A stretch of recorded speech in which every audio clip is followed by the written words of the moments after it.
Hi everyone, John here. It's Book Review Tuesday.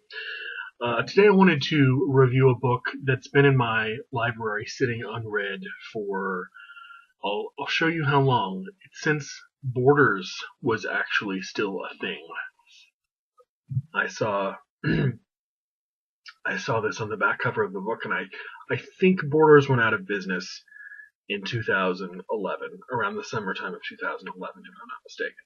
So this is at least 7.5 years sitting on my bookshelf, completely untouched and unpaid attention, not having any attention paid to it. Um, the book is this. It's The Memory Palace of Matteo Ricci by Jonathan D. Spence. Jonathan D. Spence is a pretty well-known sinologist. That is a scholar and researcher of China. He specializes in early modern China, but has written about all different kinds of Chinese history. He has a book out that he wrote, I think, in the early 90s called In Search of Modern China, which is a history of the last 500 or 600 years of the country.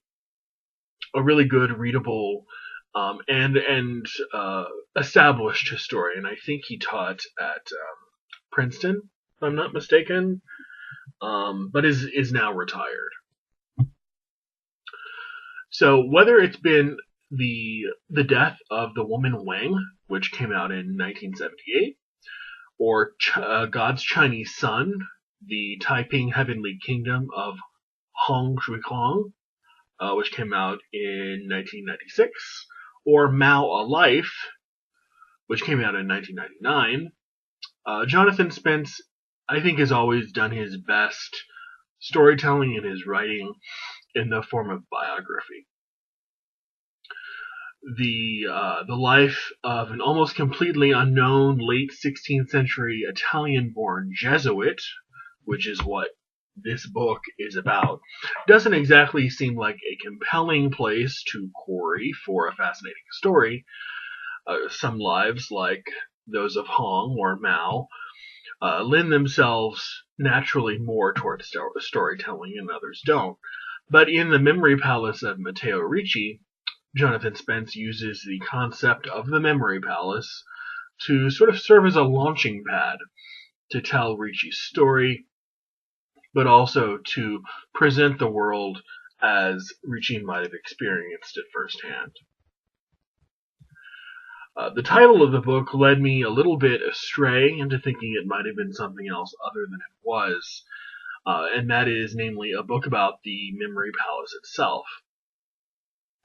A memory palace, by the way, if you're not familiar with what it is, can be these tremendously complex, interwoven sets of mnemonic devices that were first popularized in the ancient world, ancient Greece and Rome, but then had this sort of wonderful rebirth in the Middle Ages and reached the height of their popularity during the Renaissance, and especially around the time Ricci was living.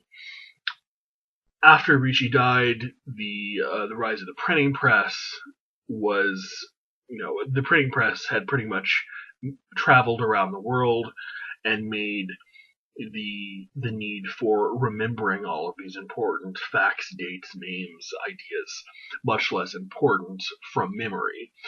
Rote memory wasn't nearly as important when you could just go to your nearest dictionary or encyclopedia and look something up. In most of its incarnations, the Memory Palace would consist of an entire episteme of human knowledge that needed to be dedicated to memory. So, for example, especially pertinent in this book, would be all of the literature that needed to be memorized to successfully pass the notoriously difficult Ming Dynasty civil servants exam.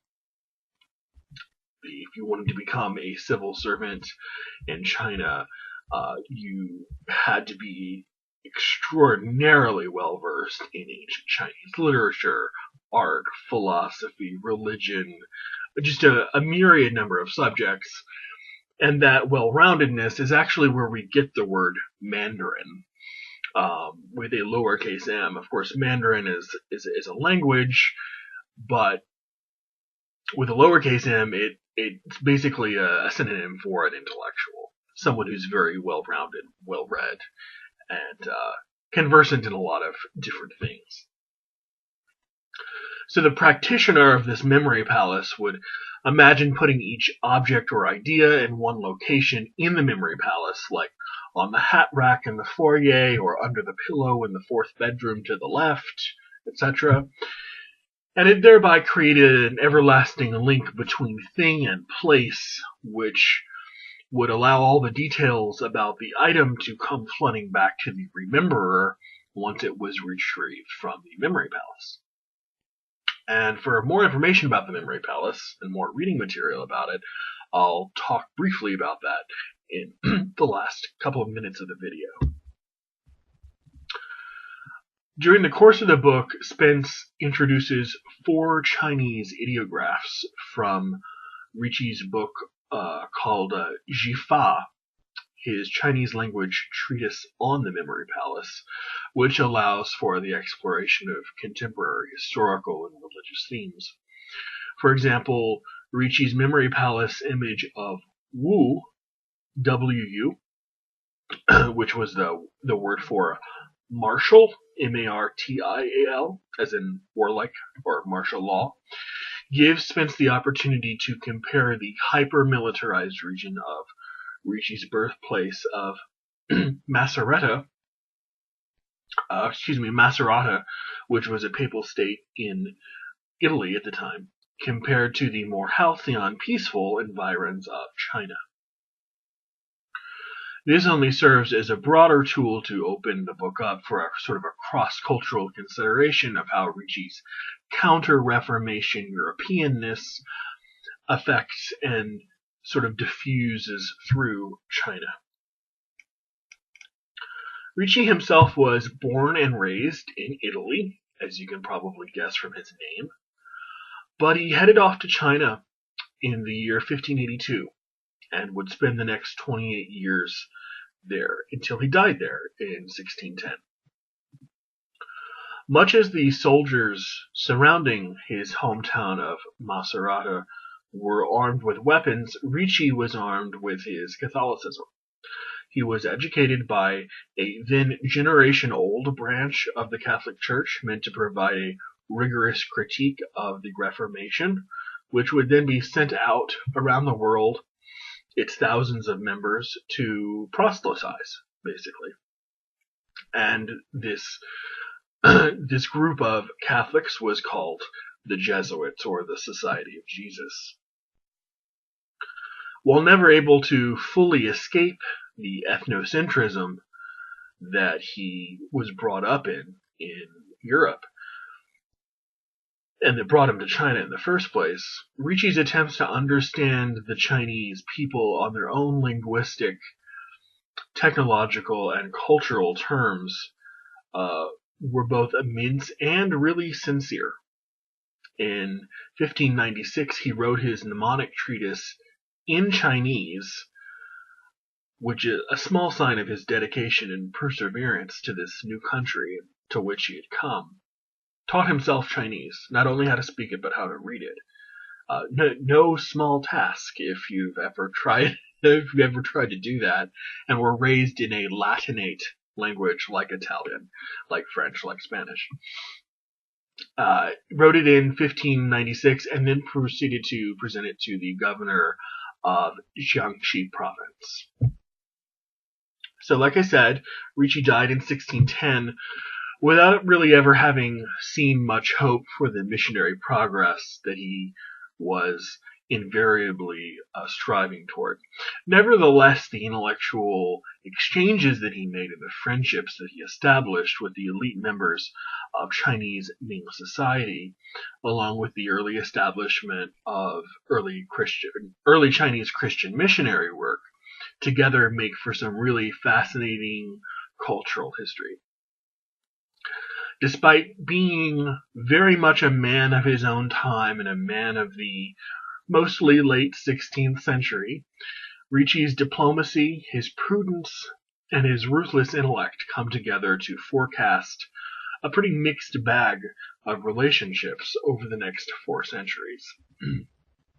It should be noted that this book sort of only superficially touches on some of the technical aspects of the Memory Palace itself, instead choosing to spend most of its time on the intercultural exchanges that happened between Ricci and China, between Europe and China through the person of Ricci and the whole exercise of Catholic missionary work. There is a wonderful book, however, that includes a fairly exhaustive historical consideration of the Memory Palace itself, and it's just about the Memory Palace and not so much the culture of Europe, and certainly not China. It's sort of about where it was in the ancient world and how it comes up through sort of the Middle Ages in Europe. And it's called The Art of Memory. And it is by Francis Yates. Francis, Frances. Originally came out in 1966, so it is a bit old, but it's not dated, if you understand that distinction. Still thankfully in print, widely available. Usually you can still find it in a Barnes & Noble if you look in the philosophy or esoterica section or something like that. It's not esoterica in the sense of, tarot reading, but some people just don't know how to classify a book like that, so you'll find it in weird places. For those interested, Yates is also perhaps one of the most recognizable and talented popularizers of Western esoterica in the tradition of like Hermes Trismegistus and their influence on a lot of medieval thinkers. She's certainly not an apologist. She's not trying to defend this kind of thinking, but she's a really scrupulous scholar of it and a really good sort of intellectual archaeologist. There's a book on the relationship specifically between Giordano Bruno and his influence, or rather the influence that was had on him by other ancient Hermetic traditions that came out in 1964, just a couple of years before the book on the Memory Palace, also by Francis Yates. I have them both in my library. I've read them both.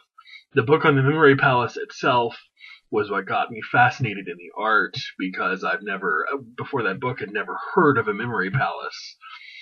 And then the book on Giordano Bruno introduced me to both Bruno and the figure of Hermes Trismegistus, which of course is related to the Greek god Hermes.